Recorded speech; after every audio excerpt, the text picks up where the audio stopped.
Toronto animal rights activists got those guys into jail. But you know, there was artistic expression ruling over animal rights. And if they have something written in the constitution, it may or may not be specific. For example, in India, it is very vague. It says all people of India has a moral obligation to prevent animal suffering with specifics on street animals. And in the national and other constitutions, there are three components. One is primary legislation, which is in the form of acts and bills, which have to be passed in Parliament and in Congress in the US. And it includes general principles and the power for further regulation. The second is secondary legislation, which is specific in subject matter and by relevant government departments.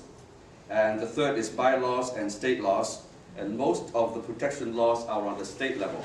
However, the US does have a national, federal set of laws, and in terms of systems and structure, there are good, bad, and worst. The good is that a government has a separate department or ministry that governs animal rights and animal welfare. So these are freestanding, they are their own sovereign department, and they're not subject to the governing of other departments. The bad would be if animal rights and animal welfare is within the department, within other departments, particularly if it is put under the Department of Agriculture or the Department of Biotechnology, etc. And also the fish and games in terms of hunting. So basically, many animals are shunted into all these animal exploitation departments, which are supposed to protect the animals. I mean, give me a break. And the worst, of course, is that there was no unit at all to deal with animal welfare, so the animal is basically left out in the cold. And the United States, 3. And that is 15 minutes, right? Yeah.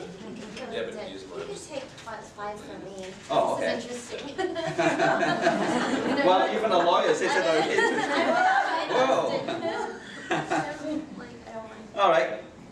The United States Federal Animal Protection Statute has approximately 90 sets of laws, and I cannot possibly, within 3 minutes, rattle all 90, but I'll give you a few important ones. For example, the Airborne Hunting Act certainly applies to Alaska. And that's number 4. Number 7 is Animal Damage Control Act. And you have to look into it, but it is basically administered by the Secretary of Agriculture. And it targets the animals like mountain lions and wolves and bobcats and prairie dogs and all these things. Unfortunately, these are my darlings. And number 9 is Animal Enterprise Terrorism Act. Everybody knows that. That's the most important one today to us. And if you don't know anything about that, either Google that or talk to Will Potter, or talk to Odette Wilkins. These are the specialists in the Animal Enterprise Terrorism Act. And Animal Welfare Act, it is a big thing, and I cannot go into that, but there is number 11 is Animal Welfare Act in the US Federal Constitution. And number 12 is Animal Fighting, and then Antarctic Conservation Act, all these, and I don't have time to go through all that. Captive Wildlife Safety Act, you might be interested in that. Depiction of animal cruelty. You cannot depict animal cruelty on a commercial basis. You cannot use you cannot, let's say, use Meet Your Meat and try to make money out of it. But there is a provision that you can publicly air these animal abuse videos and so on. And however, there are certain laws that says that you cannot make these videos. You can show the videos, but you cannot make them. And number 33 is the Endangered Species Act, which is also very important. And number 37 is Fish and Wildlife Conservation Act, which is very, very hunter-oriented. Number 52 is Marine Mammal Protection Act.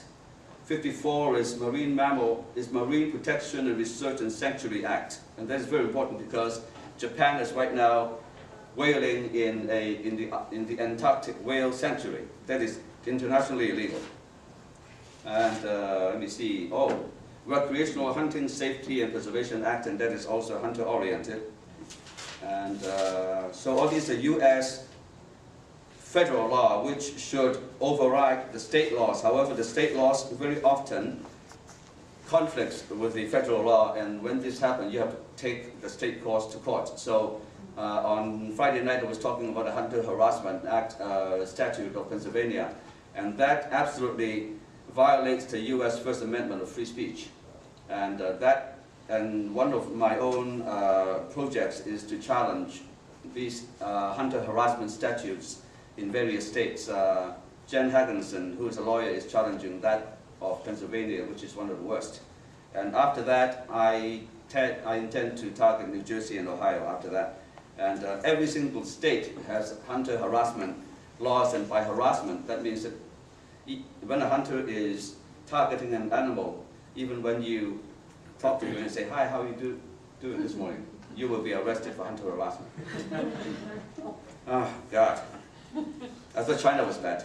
And the state laws in general are like this. It protects dogs, cats, and not farm animals either.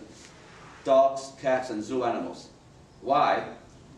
The state government couldn't give a hoot for cats and dogs. But because cats and dogs are under the guardianship of humans, they cannot let that pass. But wildlife, for example, that belongs to nobody, is no concern for the state governments. So they would shunt the wildlife into the hunting regulations. They would shunt the farm animals into the agricultural ministry, and they would shunt the, you know what I'm saying.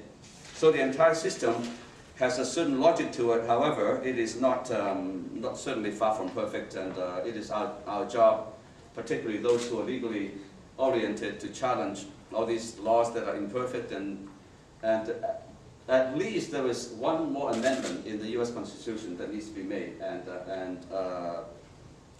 I know that that's true, but I cannot quite think of what it should be. If I can think of it, I will answer it later on when everybody is done. So I've got the state constitutions of quite a few states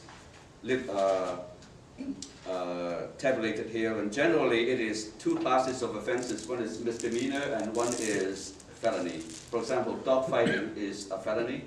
Michael Vick's case, for example, and